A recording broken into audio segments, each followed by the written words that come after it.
Where the legends play. Willie 1550 and 98.7. Hello there, I'm Kenny Graves, and as promised, on the phone with me right now, singer and songwriter extraordinaire, Mr. Dustin Perkins, a.k.a. Old Dusty Pickle. How are you doing, Dustin? Yeah, I can't believe you got that nickname. You've been talking to Fuzzy. Try to do a little research. I had to go back. I even found a documentary that y'all just released that you found on a hard drive that had been missing forever from 2012. So. Oh yeah, man, it's been a blast from the past. It's like opening a time capsule. Absolutely, yeah. All your masters were on there, and a lot of other stuff. So you were able to get like 98% of that before it died on you.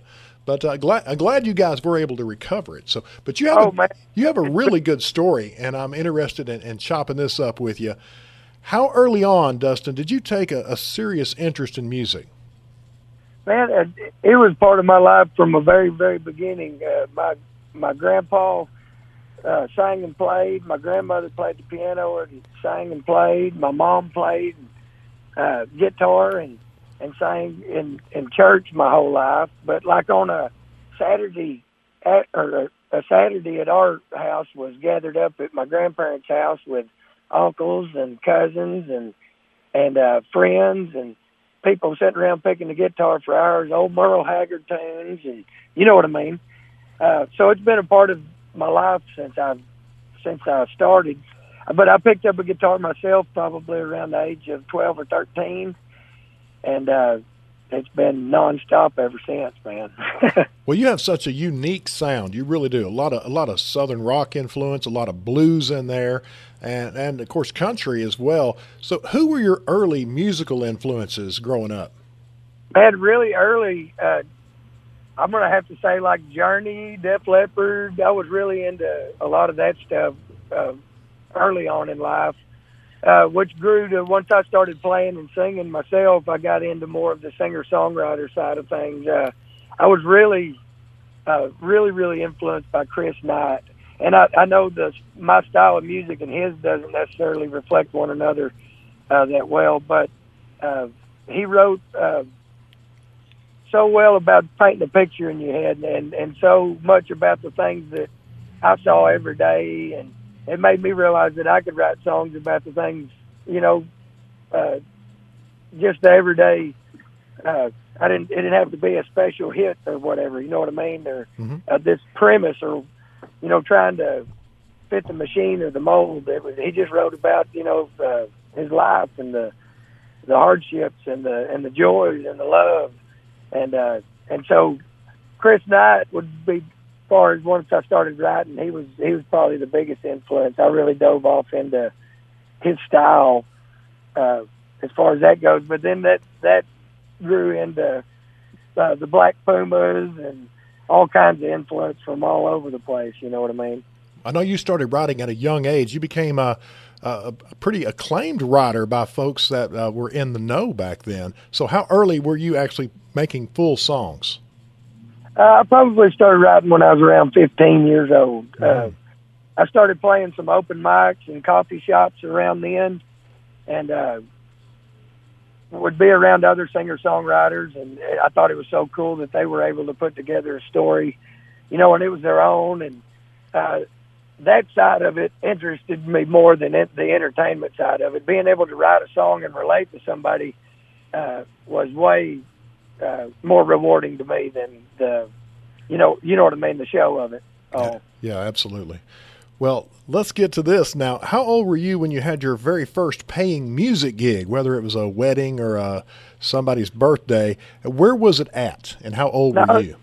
Yeah, that was my first paying gig was at T-Bone's Bar and Grill. I was 15 years old, and I'd been going up there for an open mic night they had on Thursday nights. And the guy, the owner of the place, his name was Mike T, and it was T-Bones, He came to me after one of my open mic sets, and he was like, "Man, do you think you could play for 3 hours?" And I said, "Can I repeat a few songs?" He said, "I don't really care." He said, "If you can repeat the ones you repeat, just do them at the front of the night and the end of the night." I said, "Yeah, I can do 3 hours then." And anyway, he gave me my first and ended up turning into a great relationship down the road. But my first gig, he gave me 100% of the door at $5 a head. And I started making money right there before I was able to drive to my own gigs. Well, that's certainly got to help with the ladies when you're in high school. Oh yeah, man, I was a tailgate picker. That's sure, great. yeah. That's great. Well, Yeah. back about what was it 2010 that you released your debut album? I'd Write You a Song. Yes, sir, somewhere around in there. Well, talk about that. You didn't even have a band at that point. It was kind of just you, and you had some other musicians come in and play on that, right? Yeah, it was a bunch of studio guys. We had a guy named Mark Lettieri. He plays with like Snarky Puppy now. They're a big, well-known kind of jazz group, but yeah, there's some incredible world-class musicians on it. Rich, I'm trying to think of Rich's last name, but Rich played bass on it. He's another musician out of Dallas down there, just incredible. But no, that first record really was spawned by really getting involved in the music business. Starting at 15, I met more musicians, and I got hooked up with a group called Spur 503. Mm-hmm. And Jason, my bass player now, Fuzzy, was actually the bass player for them at the time. And they took me and kind of showed me the ropes to the music business, if you will. They drugged me along like their little brother and let me open shows for them all over North Texas and Southeast Oklahoma. And they also introduced me to a guy at SG Studios down there in Fort Worth. His name was Greg White. He's still there. They do incredible work. But that's where the first record got started. And me and Greg got together, and he produced the record and got all the musicians together for it. And it's been nonstop and chaos ever since. But the first record was really written by or about the point I was at in my life. Then all of the records really have been just a map of my life if you look back on them. But I got unengaged, and so I had a bunch of relationship songs about you ain't coming back, and I'm better off gone, and greener pastures. You know what I mean? Oh yeah. Just about a reset in life, and that was a really cool record. It was a lot of fun to put together. Well, it lives on. It does. Well, what did you actually learn as a young man with your first project inside the studio? Oh wow! I learned that I didn't know anything about playing, and I still don't. I learned by ear, and though my grandparents and my mom played, they weren't really traditionally taught, if you will. And so a lot of times I still don't know the key we're in or the chord I'm playing. I know where it's at. I know it sounds right, and I know that's how you grab it. But I'll turn around to Colton, and he's like, "What key is this in?" And I just turn around and show him what I'm playing. Like, it's the next one. But still, no, as far as that point, really taught me more about the writing and the structure of the songs, because when Greg got a hold of my songs, they changed completely. We put bridges to some that didn't have bridges and changed the structure of some, and we learned. I learned more about trying to keep it in the 3 to 4 minute, range, and making it relevant and getting people's attention quickly, but then getting to the point as well. Don't string them out. I've learned so much, but it's hard to encapsulate it all, so quickly. Yes, sir. Well, you found yourself in need of a band at that point. So how long did it take to get the guys all together and form the band that you would wind up with? Man, it was really a pretty simple assembly and decision. I'd met the guitar player. His name is Colton Gilbert. They've got a group called Sons of Fannin. They're awesome. You have to check them out. Everybody out there listening, too, check out Sons of Fannin.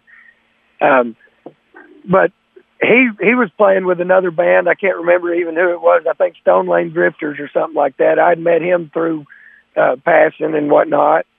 The drummer I actually grew up right down the road from. Me and him grew up a mile apart. And his mom had a drum set, and my mom had the guitar. And so that's how all this really started years ago. Prior to all that, is we used to beat around and make noise back then. I wouldn't call it music, but that's kind of how it all started. And then Fuzzy obviously was an obvious fit. He had kind of been a supporter of mine and showed me so much. And so we just basically had a band meeting. I invited all those guys, and I told them that we wanted to start a band that wasn't necessarily a weekend warrior band. This is something we were going to try to pursue full time, and that if everybody wasn't in for that, then, you know, we needed to find different pieces to fit the puzzle. But everybody was in, and I don't think it was about 6 months later we were playing full time, and everybody had about quit their jobs, and we were starving musicians. Living the dream, right? Oh my gosh. It was a dream. I look back on those days. It was the best days of my life. Oh, I like hearing that. Now, I couldn't find a lot on this, so I'm going to ask this open-ended, and hopefully it's some reasonably correct information.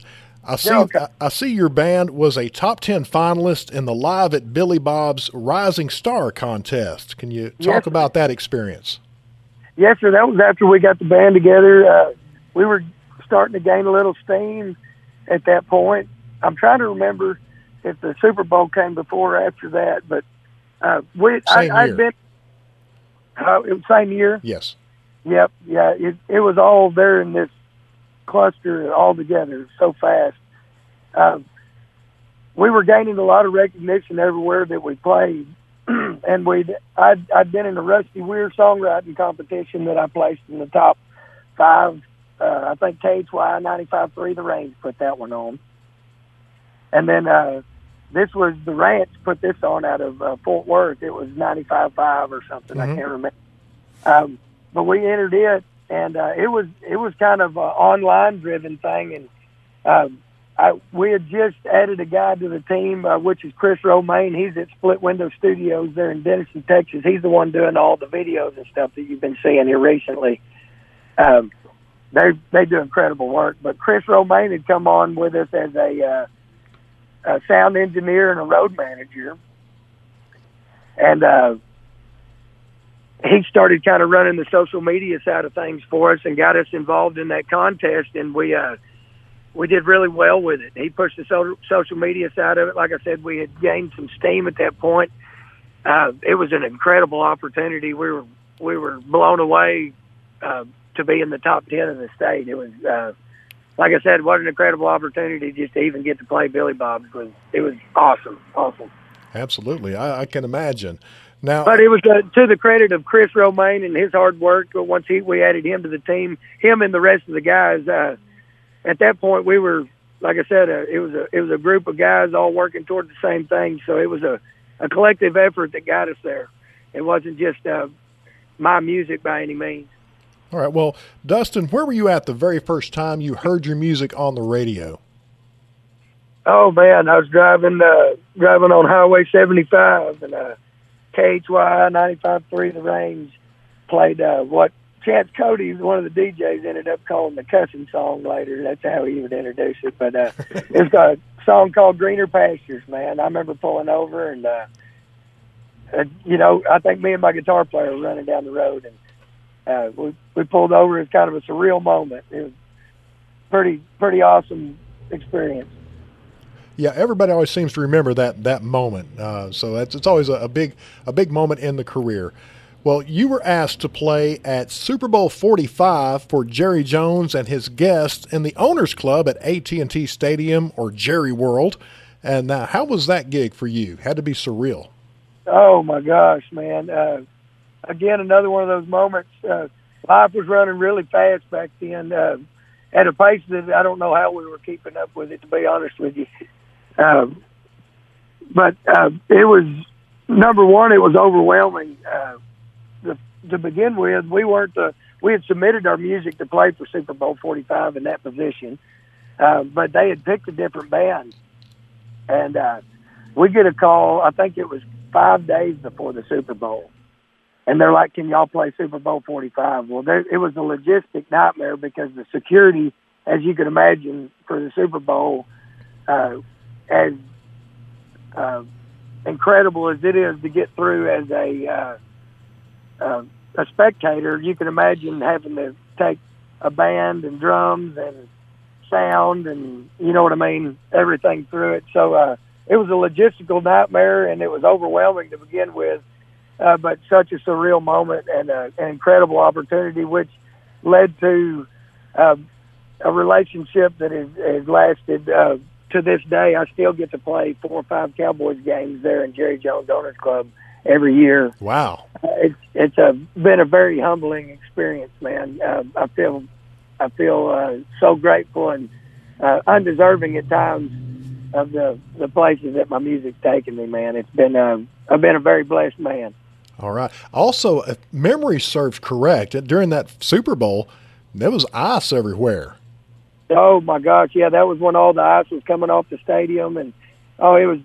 We've got a picture somewhere of us loading all the equipment in the back of the truck because we couldn't pull our trailer because the ice was all over the road. So we packed everything down in 2 cars to get down there, and it was an adventure, man.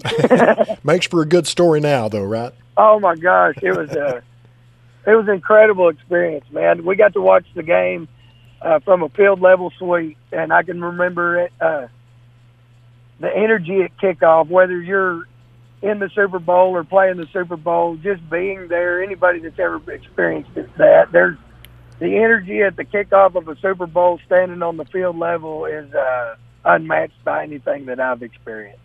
Well, the only thing that would have made it better is if my Steelers somehow could have pulled that game off and won. I wasn't rooting for anybody. I was a grateful right spectator. then. You were rooting for the band because you were in the owners club. So. Yes, sir. Yes, sir. Now, you also had a huge gig at some point in New York City. So tell me about the Big Apple. Man, another overwhelming experience to begin with. You take a guy out of a small town in North Texas, you know, and getting to a place like that just to begin with was overwhelming. But man, once you get over the shock and awe of it all, another great experience. I got to play a place up there called the Bitter End, which was it's an historic music venue there. It was an awesome experience. Some guys at the time were managing me called the Periscope Music Group, and they lined all that up for me. And big credit goes out to them for getting me up to New York. It was a awesome time. But probably the most rewarding thing I did while I was up there was I wanted to play Central Park and for tips and see, you know, how I could fare as a New Yorker trying to busk it. And that was an awesome experience. I played, I think, for 2 or 3 hours. I made like $20 or $30 busking there, and then I spent it all on a cheeseburger because that's how much it cost us there. Well, you didn't get to do a duet with, what's his name, the Naked Cowboy up there? No, I didn't have that opportunity while I was there. Oh, gotcha. Okay. Well, you would go on to spend about 10 years in what's called a self-imposed exile. So how did that long time away benefit you as a man and as an artist? Man, I had a lot of soul searching to do. Life circumstances really pulled me away from the music. I just did something right before that I quit. That was probably the most rewarding and successful thing that I did as a musician. I did something called the Bag of Bones tour. I left Dallas, Texas with $100 and a tank full of gas. And I played for tips out to the West Coast and up to Washington State and back. I slept in my van, talked my way into playing pizza parlors, bars, pubs, played street corners.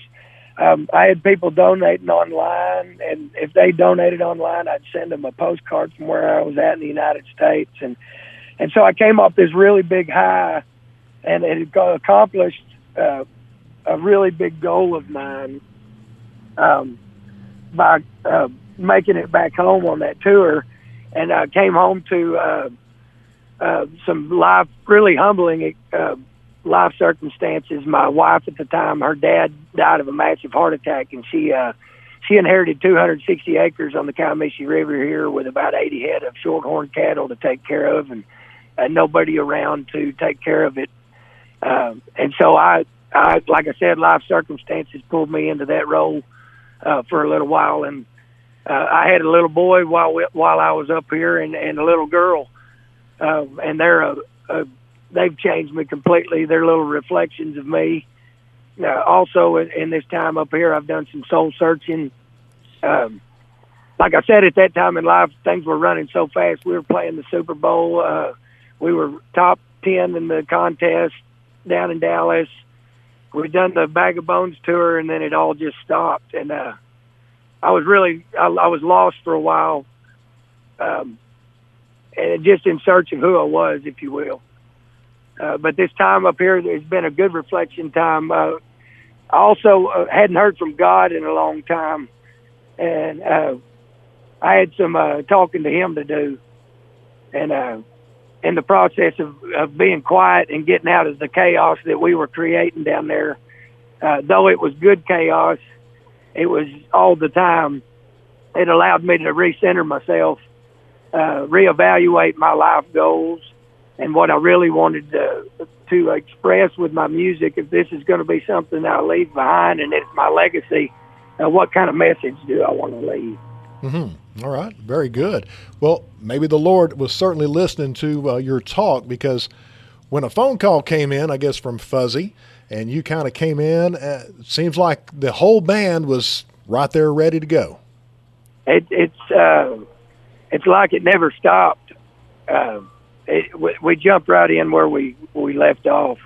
And the amazing thing now is that we're all 10 years down the road. We're so much more mature. We're so much more seasoned, if you will. We know who we are as people so much more.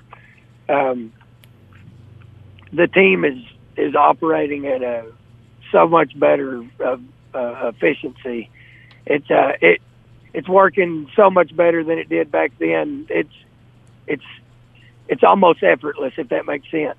Oh yeah, it does. And what about the songwriting now? 10 years later, you've got a family, more life experience to draw from. How's the songwriting been affected? Oh man, it seems like there's been no shortage of inspiration, if you will. The whole time that I took off from playing live and actually pursuing it, I was writing. I've been writing. I'd never quit that. That's my therapy, and it's a true expression of my heart. You know what I mean, and what's on it. And so I would say it's benefited my songs greatly. They've become so much more meaningful and deep. But they're centered. I would say they're centered around love. If I found anything through this sabbatical and this self improvement, is that it's all about love, and a lot of this record is centered around that. You don't have anything if you don't have love. I like that. Wise words there. Now, you're now involved in a very huge music undertaking, so tell us about the 45 Songs in 45 Days campaign. Man, in the process of it all, you said earlier, you'd brought it up about the before or when I'd quit, my manager at the time basically put my entire career on a flash drive. Every song I ever recorded, every music video we ever shot, all the video footage from the documentary and everything. So when we got back together, we got the hard drive recovered. We started going through all this old footage and all these old songs that were never released, and everything was so scattered. So we realized that we needed to kind of repackage and organize, if you will, put everything into what we're doing now and consolidate, if you will. So we pulled all the songs down off of social media and Spotify and through all the digital outlets, and we've remastered all of them, and then we've set up a campaign where we're releasing a song a day for 45 days. Some of them have been previously released. Like I said, we've remastered those songs, and then a lot of the songs have never been released, and so we're doing a song a day for 45 days of all the old music that will be directly followed by a brand new 13-song album that we're recording with Split Window Studios up in Denison, Texas. Yeah, and don't you have a standing practice every Wednesday there? We do. It's a practice day. It's a music video shoot day. It's a shoot a single day. It's a work on the record day. But yeah, we do all kinds of stuff on our Wednesdays. But we'll be down there this evening as well, working on the new record. So we're slowly getting it done as these 45 songs are being released, and it'll be right behind them. And it's the product of this self-searching journey I've been on, if you will. All right. Well, the culmination of the band all coming back together, and it's an exciting story, man. We're really, really pumped about it. Well, it's a full circle moment. And I'm a huge fan now of the latest song and video release. It's called Long Time Coming. So tell us about that track. Yes, sir, man. It's the Long Time Coming was the first song that we came back out with when we come back together here, and it's I think it just speaks for what we're doing right now. We're seeing there's a line in it that talks about our fans coming out. It's good to be back in the space. It's good to see these familiar faces. You could say you saw it coming. You know, we're excited about it. And I think that song kind of represents that excitement that we're putting into this project, and the fresh start and the new beginning, and the hopefully the continued ability to continue to do it for everybody. You know what I mean? What a blessing to be 20 years down the road and still being able to play music and make some money doing it. Well, Dustin, on stage, what is your favorite guitar to play? Man, I've got an old Takamine that I carry around. It was I've got a Gibson Hummingbird Pro, and I go back and forth between them both. But that Takamine's been with me since I was 18 years old. My parents got it for me as my graduation present, and it's earned me lots of money. We've been a lot of miles together, and so I'm gonna definitely have to say my old Takamine G series. All right, that's like a cousin to you, like family. Oh, yeah, more like a brother or a kid. Got that. Well, nowadays, along with the music, you're a craftsman. So you're doing customized doors and things. So give us an overview of what your work is outside of music. Yes, sir. Up here, when I moved up to southeast Oklahoma here, I bought a sawmill. It'd been 7 years ago now. I got to working with a land developer up here and seeing a bunch of the timber that he was pushing down and really basically just burning. And I wanted to see some of these 200-year-old trees go to something. And so I bought a sawmill, and that started the whole process of learning.